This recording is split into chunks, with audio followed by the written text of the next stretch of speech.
Welcome to my YouTube channel Karishma says. ఈరోజు వీడియోలో నేను యుఎస్కి వచ్చి మాస్టర్స్ చదవాలి అంటే ఎంత మనీ అవుతుంది అనేది క్లియర్గా ఎక్స్ప్లెయిన్ చేస్తాను. సో ఏంటి అంటే ఇప్పుడు మనము యుఎస్కి వచ్చి మాస్టర్స్ చేయాలంటే అందరూ బిగ్ పిక్చర్ ఏం చూస్తారు, యూనివర్సిటీస్కి మనం ఫీజు ఎంత కట్టాలి అనేది మాత్రమే చూస్తారు. కానీ దాంతో పాటు ఇంకా చాలా మనకి తెలియని మిస్లీనియస్ ఖర్చులు ఉంటాయన్నమాట. వాటిని కూడా నేను క్లియర్గా ఈ వీడియోలో ఎక్స్ప్లెయిన్ చేస్తాను. సో ఫార్వర్డ్ చేయకుండా చూస్తే మీరు ఏ పాయింట్ మిస్ అవ్వకుండా మీకు అన్నీ ఎలాంటి ఎక్స్పెన్సెస్ అవుతాయి అనేది క్లియర్గా తెలుస్తుంది. So let's get started. So ఈ వీడియోలో నేను యూనివర్సిటీ ఫీజు మాత్రమే కాకుండా చిన్నవి కూడా ఎందుకు యాడ్ చేస్తున్నానంటే, నేనైతే ఒక మిడిల్ క్లాస్ ఫ్యామిలీ నుంచి వచ్చాను. సడన్గా ఒక 10,000 కావాలి అని అంటే అలా ఈజీగా ఏమీ ఉండవు. సో దానికి కూడా 10,000 కావాలి, ఓకే అవసరం వస్తుంది అని అనుకుంటే దాన్ని ప్లాన్ చేసుకోవాలన్నమాట మా పేరెంట్స్. సో అలాంటి సిచ్యువేషన్ నుంచి నేను వచ్చాను కాబట్టి నాకు చిన్న ఎక్స్పెన్సెస్ కూడా ఇంక్లూడ్ చేయాలి అని అనిపించింది. సో అందుకే నేను ఫస్ట్ది ఇంక్లూడ్ చేసింది పాస్పోర్ట్ అనేది మనము అప్లై చేయాలి అని అంటే మనకి 2,000 రూపీస్ నుంచి 3,000 రూపీస్ వరకు అవుతుంది అనమాట. సో ఎందుకంటే మన పాస్పోర్ట్ అప్లై చేయడానికి ఒక మనీ తీసుకుంటారు, అండ్ పాస్పోర్ట్ దాన్ని ప్రింట్ చేసేసి మనకి కొరియర్ ఇంటికి చేయాలి అని అంటే కూడా ఒక మనీ తీసుకుంటారు అనమాట. లీగల్గా మనకి పాస్పోర్ట్ అప్లై చేయాలి అంటే 2,000 నుంచి 3,000 రూపీస్ వరకు అవ్వచ్చు. అండ్ ఇది చేంజ్ అవుతూ ఉంటుందండి. నేను ఈ వీడియోలో చెప్పేవి అన్నీ వ్యారీ అవుతూ ఉంటాయి. సో ప్రతి సంవత్సరం మనకి ఒకే కాస్ట్ ఉండదు కదా, కానీ ఇవన్నీ మీకు సుమారుగా ఇంత అవ్వచ్చు అనేది ఎస్టిమేషన్స్ మాత్రమే. సో పాస్పోర్ట్కి ఒక 2,000 రూపీస్ నుంచి 3,000 రూపీస్ వరకు అవుతుంది. ఇంకా మనం పాస్పోర్ట్ అప్లై చేసిన తర్వాత నెక్స్ట్ స్టెప్ ఏంటి అంటే ఎంట్రన్స్ ఎగ్జామ్స్ అంటే జిఆర్ఈ కానీ, టోఫుల్ కానీ ఆర్ ఐఎల్స్ కానీ. అంటే జిఆర్ఈ పక్క రాయాలి, ఇంకా ఇంగ్లీష్ టెస్టింగ్కి వస్తే ఐఎల్స్ కానీ టోఫుల్ కానీ మన ఇష్టం ఏదైనా రాయొచ్చు. కంపారిటివ్లీ టోఫుల్ కన్నా ఐఎల్స్ కొంచెం ఈజీగా ఉంటుందని చెప్పి అంటారు. సో నేనైతే టోఫుల్ రాశాను, టోఫుల్లో నాకు పెద్ద స్కోర్ రాలేదని చెప్పి నేను మళ్ళీ ఐఎల్స్ రాశాను అనమాట. సో నాకు కంపేర్ చేస్తే టోఫుల్ మీద ఐఎల్స్ కొంచెం ఈజీగా అనిపించింది. అండ్ కొన్ని యూనివర్సిటీస్లో టోఫుల్స్ యాక్సెప్ట్ చేస్తాయి, కొన్ని యూనివర్సిటీస్లో ఐఎల్స్ యాక్సెప్ట్ చేస్తాయి. సో మీరు ఒకసారి చూసుకోండి. కానీ యూఎస్లో most of the universities IELTS కూడా యాక్సెప్ట్ చేస్తాయి. సో ఈ ఎగ్జామ్స్కి ప్రిపరేషన్కి కూడా నేను ఒక మనీ వేసాను అనమాట. సుమారుగా నాకు గుర్తుంది అయితే మటుకి జిఆర్ఈకి 10,000 పే చేసినట్టు గుర్తు, అండ్ ఐఎల్స్కి 6,000 7,000 పే చేసినట్టు గుర్తు అనమాట. సో ఈ ప్రిపరేషన్ అనేది మీ ఇష్టం. మీరు ఆన్లైన్లో ఫ్రీ రిసోర్సెస్ దొరుకుతాయి, అవి చేసుకోవాలన్నా చేసుకోవచ్చు. బట్ ఒక ప్రిపరేషన్ కనుక కావాలి అని అనుకుంటే మీరు సుమారుగా ఒక 20,000 వరకు వేసుకోండి. మనం ఇంకా ఎగ్జామ్స్కి ప్రిపేర్ అయిపోయిన తర్వాత నెక్స్ట్ మనం చేయాల్సింది స్లాట్స్ పెట్టుకోవాలి ఎగ్జామ్స్కి. సో అప్రాక్సిమేట్గా జిఆర్ఈ నేను ఇప్పుడు ఆన్లైన్లో చూస్తే $210 అలా ఉంది. అండ్ టోఫుల్ అండ్ ఐఎల్స్ వచ్చేసి $180 నుంచి $200 వరకు అలాగా డిఫరెంట్ వెబ్సైట్స్లో డిఫరెంట్ ప్రైసెస్ చూపిస్తుంది అనమాట. సో మీరు అప్రాక్సిమేట్గా ఒక $400 అవుతుంది అని చెప్పి మీరు పెట్టుకోండి. ఇంకా ఎగ్జామ్ రాసేసిన తర్వాత నెక్స్ట్ స్టెప్ ఏంటి అంటే మనకి ఎగ్జామ్లో వచ్చిన స్కోర్స్ని యూనివర్సిటీస్కి పంపడం అనమాట. సో మనం ఏంటి అంటే జిఆర్ఈ ఎగ్జామ్ కానీ మనం ఇంగ్లీష్ టెస్టింగ్ ఎగ్జామ్ రాసేటప్పుడు మనకి లాస్ట్లో మనము ఏ యూనివర్సిటీస్కి మన స్కోర్స్ని పంపించాలి అనేది ఆప్షన్ వస్తుంది అనమాట. సో మనం కనుక ఈ ఎగ్జామ్స్ రాసే ముందే మనం మాక్ టెస్ట్ అవి రాసినప్పుడు మనకి సుమారుగా ఎంత వస్తుంది అనేది స్కోర్ మనకి ఎస్టిమేషన్ అనేది వచ్చేస్తుంది అనమాట.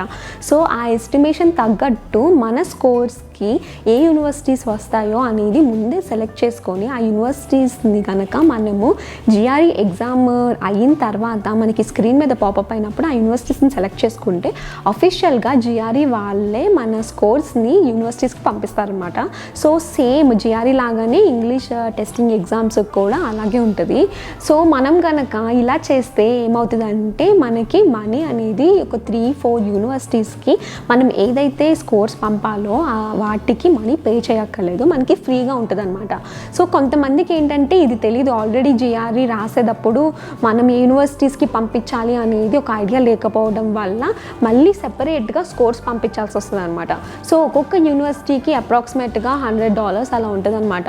సో మనం ఇంగ్లీష్ టెస్టింగ్ ఎగ్జామ్ కానీ జిఆర్ఈ ఎగ్జామ్ కానీ రాసేటప్పుడే మనము 3 or 4 యూనివర్సిటీస్ ఫ్రీగా వస్తాయి. దాంట్లో ఒక 3 or 4 యూనివర్సిటీస్ని సెలెక్ట్ చేసేసుకొని వాళ్ళకి పంపించేస్తే ఈ ఎక్స్పెన్సెస్ అనేది తగ్గుతుంది అనమాట. సో మీరు కనుక ఈ వీడియో చూస్తే ఎగ్జామ్ రాసే ముందే ఏ యూనివర్సిటీస్ అనేది మీరు ఒక ఐడియా పెట్టుకొని పంపించేస్తారు. సో అలా చూసుకుంటే మనం ఒక 3-4 యూనివర్సిటీస్ అలా ఫ్రీగా పంపించేసాము స్కోర్స్. తర్వాత మనం సెపరేట్గా పంపించాలి అంటే ఒక 2 యూనివర్సిటీస్కి పంపిద్దాం అనుకుందాం. సో $200 అవుతుంది అనమాట. సో సెండింగ్ స్కోర్స్ అంటే only GRE and IL scores పంపించాలి అంటే $200 అవుతుంది.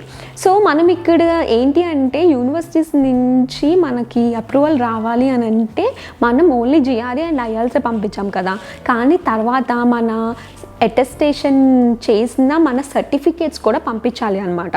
సో నేను JNTU కాకినాడలో చదువుకున్నాను. నేను చదువుకుంది విజయవాడలో ఉన్న ఇంజనీరింగ్ కాలేజే, కానీ మాది JNTUకే మెయిన్ కాబట్టి కాకినాడ వెళ్ళి అక్కడ ఒరిజినల్ సర్టిఫికేట్స్ని తీసుకొని ఎన్ని కాపీస్ అయితే కావాలో అంటే ఎన్ని యూనివర్సిటీస్కి మనం పంపించాలో అన్ని కాపీస్ యూనివర్సిటీ నుంచి ఒరిజినల్గా మనం తీసుకోవాలన్నమాట. అలా తీసుకొని మళ్ళీ యూనివర్సిటీస్కి ఈ ప్యాకేజెస్ని కొరియర్ చేయాలి. అలా చేయాలంటే అప్రాక్సిమేట్గా 1500 రూపీస్ నుంచి 2000 రూపీస్ వరకు అవుతుంది అనమాట. సో ఏంటి అంటే మనం ఎన్ని యూనివర్సిటీస్కి పంపించాలో దాన్ని బట్టి ఇది మనీ అనేది ఉంటుంది. నేనైతే అట్లీస్ట్ 5 యూనివర్సిటీస్ కన్నా పంపించమని చెప్తాను. మనం యూనివర్సిటీస్కి entrance exams course certificates courier చేసేసాం కదా, ఇంకా నెక్స్ట్ మనం వెయిట్ చేయాల్సింది ఏంటి అంటే మనకి అడ్మిషన్ వచ్చిందా లేదా అనేది అఫీషియల్ ఈమెయిల్ కోసం వెయిట్ చేయాలి. సో ఇంకా మనకి వాళ్ళ దగ్గర నుంచి అఫీషియల్గా మనకి అడ్మిషన్ వచ్చింది అని ఈమెయిల్ వస్తే నెక్స్ట్ ప్రొసీజర్ ఏంటి అంటే వాళ్ళు మనకి I-20 పంపిస్తారనమాట. వాళ్ళ యూనివర్సిటీ నుంచి ఓకే వీళ్ళకి ఇలా అడ్మిషన్ వచ్చింది, సో ఇలా వీళ్ళకి సో అండ్ సో పర్సన్కి ఇంకా I-20 పంపిస్తారు. సో అలా I-20 పంపడానికి కూడా మనమే పే చేయాలి వాళ్ళకి కొరియర్ ఛార్జెస్. సో దానికి అప్రాక్సిమేట్గా కొన్ని యూనివర్సిటీస్ ఫ్రీగా చేసేస్తాయి, కొన్ని యూనివర్సిటీస్ మనీ అవుతాయి, అండ్ వాళ్ళు ఉన్న స్టేట్ బట్టి కూడా వ్యారీ అయిపోతుంది అనమాట. అంటే వీళ్ళు యూపీఎస్ నుంచి కానీ ఫెడెక్స్ నుంచి కానీ అలా డిఫరెంట్ వాటి నుంచి పంపిస్తారు. సో ఓవర్ నైట్ షిప్పింగ్ చేయాలన్నా సో ఇలా మారిపోతుంది. సో యావరేజ్గా అయితే మట్టికి నేను ఒక $80 or $100 పెట్టుకోండి అని చెప్తా. సో 80 వద్దులేండి, ఒక $100 అప్రాక్సిమేట్గా పెట్టుకోండి. సో 5 యూనివర్సిటీస్ నుంచి I-20 రావాలి అని అంటే ఇంకొక $500 అవుతుంది. కానీ నాకు గుర్తున్నంత వరకు అయితే నేను I-20 నాకు రావడానికి ఇంత మనీ పే చేస్తున్నట్టు గుర్తులేదు. సో నేను అప్లై చేసిన యూనివర్సిటీస్కి ఏంటి అంటే వాళ్ళే ఫ్రీగా కొరియర్ చేశారు. సో అన్నింటికి ఇంత మనీ అవ్వాలని చెప్పి ఎక్స్పెక్ట్ చేయకండి, అంటే ఎక్కువ అయిపోతుందమ్మా మాస్టర్స్కి అని అనుకోకండి. ఇవన్నీ అప్రాక్సిమేట్ మనీ మాత్రమే. నెక్స్ట్ ఖర్చు flight tickets. So flight tickets అనేది కంప్లీట్లీ వ్యారీ అయిపోతూ ఉంటుంది. సో మా అన్న వచ్చినప్పుడు 45,000 రూపీస్కే వచ్చింది టికెట్, నేను వచ్చినప్పుడు 60,000 రూపీస్ 55,000 రూపీస్ ఎంతో ఉంది టికెట్స్. మొన్న మా పేరెంట్స్ ఇండియా నుంచి వచ్చేటప్పుడు వాళ్ళకి నేను $1,100 ఎంతకో బుక్ చేసినట్టు గుర్తు. సో ఫ్లైట్ టికెట్స్ అనేది వ్యారీ అయిపోతుంది అనమాట. అండ్ ఎక్కువ స్టూడెంట్స్ వచ్చే టైంలో కొంచెం ఇంకా ఎక్స్పెన్సివ్గా ఉంటాయి టికెట్స్. సో మీరు చూసుకొని పెట్టుకోండి. సో ఫ్లైట్ టికెట్స్కి సుమారుగా $1,000 to $1,200 అవుతుందని పెట్టుకోండి. నా ఎక్స్పీరియన్స్ ఏంటి అంటే నేను చేతిలో క్యాష్ పెట్టుకోలేదన్నమాట, అంటే ఇండియన్ రూపీస్ పెట్టుకోలేదు ట్రావెల్ చేసేటప్పుడు. నాకేమైందంటే హైదరాబాద్లో వేసేసారు బ్యాగ్స్, తర్వాత ఢిల్లీలో ఏమైందంటే నాకు బ్యాగ్స్ ఓవర్లోడ్ అయినాయి అని చెప్పి మనీ పే చేయమన్నారు. నా దగ్గర ఏమో ఇండియన్ రూపీస్లో మనీ లేదు, డాలర్స్లో మనీ ఉంది.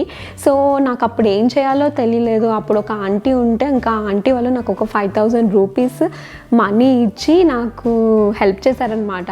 సో మీరేంటి అంటే ట్రావెల్ చేసేటప్పుడు మీకు $US పాటు చేతిలో క్యాష్ కూడా పెట్టుకోండి, ఎప్పుడు ఏది అవసరం అవుతుందో తెలియదు. సో మినిమం ఒక 5,000 రూపీస్ నుంచి 6,000 రూపీస్ వరకు పెట్టుకోండి. నాకు తెలుసు మనం యూఎస్ వచ్చిన తర్వాత ఇప్పుడు ఆ 5,000 6,000 రూపీస్ మళ్ళీ వేస్ట్ అయిపోతే మన యూఎస్లో ఎక్కడ వాడలేము, బట్ నా ఎక్స్పీరియన్స్ నేను చెప్తున్నాను. అండ్ నెక్స్ట్ ఏంటి అంటే $US కూడా చేతిలో ఒక $100 నుంచి $150 వరకు పెట్టుకోండి. సో ఫ్లైట్ ఎక్కేసాము, ఇంకా మనం యూఎస్కి వచ్చేసాము. యూఎస్ వచ్చేసిన తర్వాత బేసిక్గా మనకి వెంటనే పార్ట్ టైం జాబ్ దొరకదు. పార్ట్ టైం జాబ్ వెంటనే దొరికితే it's well and good. But వెంటనే పార్ట్ టైం జాబ్స్ కనుక మనకి దొరకకపోతే బేసిక్ అకామిడేషన్కి అలాగా ఒక 3 months వరకన్నా మనం మనీ ఇండియా నుంచి తెచ్చుకోవడం బెటర్ అనమాట. సో నేనేం చేశానంటే ఇండియాలోనే ఒక ట్రావెల్ కార్డ్ తీసుకొని ఆ ట్రావెల్ కార్డ్లో మనీ ఉంచుకున్నాను. సో చాలామంది అదే చేస్తారు. సో అట్లీస్ట్ నేను ఒక $3,000 అన్నా సరే మీ చేతిలో పెట్టుకోమని చెప్తాను నేను. ఎందుకంటే పార్ట్ టైం జాబ్స్ అనేవి ఎప్పుడు దొరుకుతాయి అనేది ఎవ్వరం చెప్పలేము. సో పక్కా మీ చేతిలో ఒక 2 months or 3 months ఎక్స్పెన్సెస్ని మీరు పెట్టుకోండి. ఇంకా next big expense university fee. So యూనివర్సిటీస్ని నేను 3 categories డివైడ్ చేశాను. First state universities, second category వచ్చేసరికి నేను మిడిల్ లెవెల్ యూనివర్సిటీస్, అంటే కొంచెం research work, part time jobs అవన్నీ కొంచెం మంచిగా ఉండే యూనివర్సిటీస్ అనమాట. సో ఇంకా థర్డ్ లెవెల్ యూనివర్సిటీస్ వచ్చేసరికి Ivy League colleges and very prestigious universities అనమాట. ఐవీ లీగ్తో పాటు ఇంకా ప్రెస్టీజియస్ యూనివర్సిటీస్. సో వాటిని నేను కన్సిడర్ చేస్తున్నాను. సో ఈ వీడియోలో నేను just state level universities and second middle level యూనివర్సిటీస్కి ఎంత మనీ అవుతుందని మాత్రమే చెప్తున్నాను.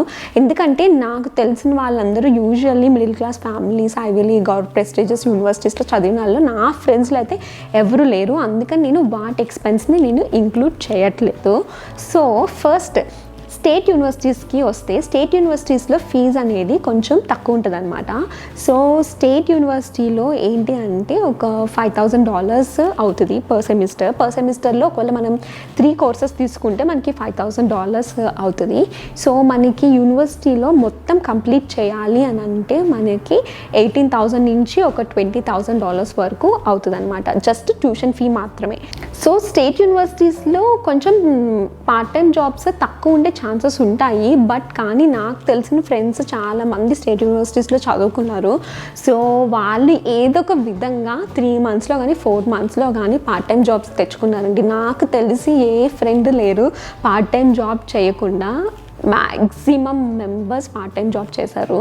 సో అది state university. So next middle level universities. Middle level యూనివర్సిటీస్లో ఏంటి అంటే రీసెర్చ్ వర్క్ మంచిగా ఉంటుంది అండ్ పార్ట్ టైం జాబ్స్ ఎక్కువ ఉంటాయి అన్నమాట. సో నేను చదువుకుంది యూనివర్సిటీ ఆఫ్ మెంఫిస్లో కరెంట్ ఫీజు $9,000 నుంచి $10,000 వరకు పర్ సెమిస్టర్ ఉంది. సో పర్ సెమిస్టర్ 3 courses తీసుకుంటే అనమాట ఇది మనీ.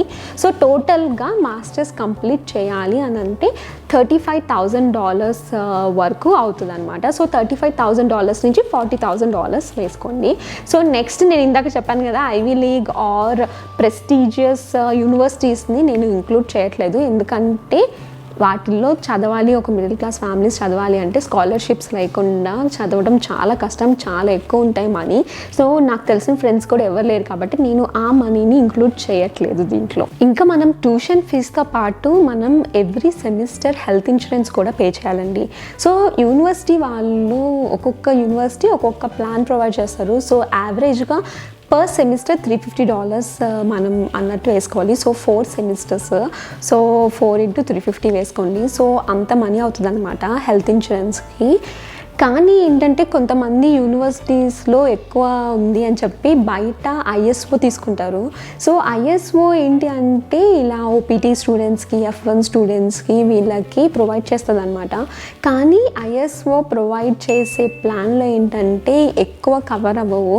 ఇన్ కేస్ ఏదన్నా అయితే కొంచెం మనం ఇలా కొంచెం డబ్బులు చూసుకొని అలా ఏమన్నా అయ్యి ఎక్కువ కట్టాల్సి వస్తే మళ్ళీ అప్పుడు బాధపడతాము. నాకు తెలిసిన కొంతమందికి యూనివర్సిటీలో ఒక్కొక్కసారి కళ్ళు తిరిగి కింద పడిపోవడం అలా చేసినప్పుడు కూడా మనకి ఎమర్జెన్సీగా తీసుకెళ్ళి వెళ్ళిపోతారు. సో వాటికి కూడా ఎక్కువ మనీ అవుతుంది అనమాట.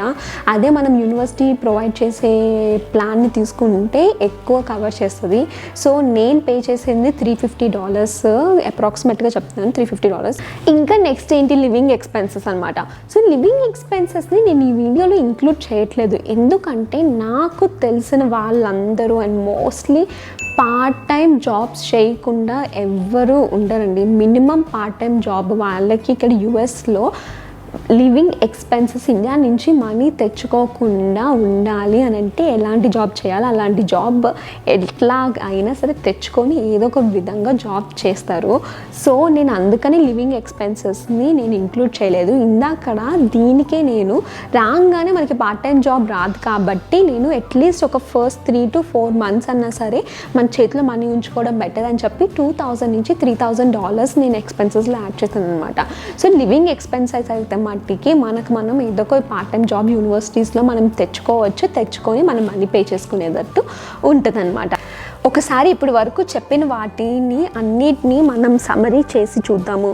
సో అలా సమ్మరీ చేసి చూస్తే పాస్పోర్ట్కి $3,000 అవుతుంది, ఎంట్రన్స్ ఎగ్జామ్ ప్రిపరేషన్కి $20,000 అవుతుంది, మనం ఎగ్జామ్ స్లాట్ పెట్టుకొని దాని ఫీజు $29,280 అవుతుంది. మనకి ఇంకా జిఆర్ఈ స్కోర్స్ అవన్నీ వచ్చేసి మనం జిఆర్ఈ ఎక్స్ట్రా జస్ట్ ఒక 2 యూనివర్సిటీస్కి పంపించాలి అంటే $14,640 అవుతుంది. తర్వాత మన ఒరిజినల్ సర్టిఫికేట్స్ అవన్నీ జేఎన్టీయూకే కానీ అలా యూనివర్సిటీస్ నుంచి తీసుకొని మన యూనివర్సిటీస్కి మనం పంపించాలి అని అనుకుంటే $2,000 పర్ సెమిస్టర్ అనుకుంటే $10,000 అవుతుందండి. నెక్స్ట్ I-20 డెలివరీ ఫీజు అంటే మనకి అడ్మిషన్ వచ్చేస్తే దాని తర్వాత మనకి I-20 ఇంటికి కొరియర్ చేయాలి అంటే $20,000 అవుతుంది. ఇంకా తర్వాత సెవీస్ అండ్ వీసా ఫీజ్కి $400 అవుతుంది.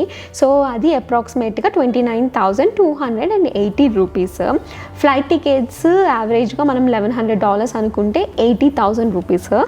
సో ట్రావెల్ మనీ ఇంకా ఇందాక నేను చెప్పాను కదా, అట్లీస్ట్ మనం ఇండియన్ కరెన్సీ $6,000 చేతిలో ఉంచుకోవాలి. అండ్ US డాలర్స్లో కనుక మనం $150 అన్న అట్లీస్ట్ క్యాష్ పెట్టుకోవాలి. సో అది ఇండియన్ రూపీస్లో చూసుకుంటే $10,980. సో ఇప్పుడు టోటల్ చూసుకుంటే $2,23,180 అవుతుంది. సో ఇప్పుడు చెప్పిన $2,23,180 జస్ట్ మనము ఇండియా నుంచి US వచ్చే వరకు ఖర్చు మాత్రమే. ఇప్పుడు ఇంకా US వచ్చిన తర్వాత ఖర్చుని క్యాలిక్యులేట్ చేద్దాము. సో అలా చూసుకుంటే starting month and accommodation money $3,000 పెట్టుకోండి. అట్లీస్ట్ $2,19,600 అవుతుంది, అది ఇండియన్ కరెన్సీలో. ఇంకా స్టేట్ యూనివర్సిటీస్ అయితే ట్యూషన్ ఫీ $20,000 అవుతే $14,64,000 అవుతుందన్నమాట. ఇంకా హెల్త్ ఇన్సూరెన్స్ మనం ఇందాక చెప్పినట్టు పర్ సెమిస్టర్కి $350 అవుతుంది. సో అలా మనం 4 సెమిస్టర్కి క్యాలిక్యులేట్ చేసుకుంటే $1,400 అవుతుంది, విచ్ ఈజ్ $1,24,000 అనమాట. సో మనం స్టేట్ యూనివర్సిటీస్లో చదివితే టోటల్ ఎక్స్పెన్సెస్ మనం ఇండియా నుంచి US వరకు మనం చూసుకుంటే $20,30,780 అవుతుందన్నమాట. అదే ఇందాక చెప్పినట్టు నేను మిడిల్ లెవెల్ యూనివర్సిటీస్ కొంచెం రీసెర్చ్ యూనివర్సిటీస్ చూసుకుంటే $35,000 అవుతుంది, విచ్ ఈజ్ $25,62,000. సో మనం హెల్త్ ఇన్సూరెన్స్ అన్నీ కామన్గా తీసుకొని ఇలా మిడిల్ లెవెల్ యూనివర్సిటీస్ కనుక మనం క్యాలిక్యులేట్ చేస్తే $31,28,780 అవుతుందన్నమాట. సో ఇది నేను ఎలా అంటే ఏమి మనకి స్కాలర్షిప్స్ లేకుండా నేను చెప్పిన money only part time jobs చేస్తూ ఫస్ట్ మంత్స్ మనం అకామిడేషన్ మనీ తెచ్చుకొని క్యాలిక్యులేట్ చేసిన మనీ అనమాట. సో 20 lakhs నుంచి 30 lakhs వరకు అవుతుంది. కానీ నేను 30 lakhs స్పెండ్ చేశానా అంటే లేదు. నేను 30 lakhs స్పెండ్ చేయకుండా ఎలా చదువుకున్నాను అనేది తెలుసుకోవాలి అనుకుంటే కింద కమెంట్ సెక్షన్లో చెప్పండి. సో నెక్స్ట్ వీడియోలో నేను దాన్ని క్లియర్గా ఎక్స్ప్లెయిన్ చేస్తాను. సో ఇదండి, నేను క్లియర్గా ఎక్స్ప్లెయిన్ చేస్తాను అనుకుంటున్నాను. ఇంకేమైనా క్వశ్చన్స్ ఉంటే కింద కమెంట్ సెక్షన్లో చెప్పండి, నేను క్లియర్గా ఆన్సర్ చేయడానికి ట్రై చేస్తాను. అండ్ ఒకవేళ మీకు ఏమన్నా ఒకవేళ పర్సనల్గా నాతో చాట్ చేయాలి అనుకుంటే నా ఇన్స్టాగ్రామ్ ఐడి నామ్ కరిష్మా. సో ఇన్స్టాగ్రామ్లో కూడా నాకు మెసేజ్ చేయండి, నేను మీకు రిప్లై ఇస్తాను. So until next video, bye. If you like this video, please like, share and subscribe to my YouTube channel.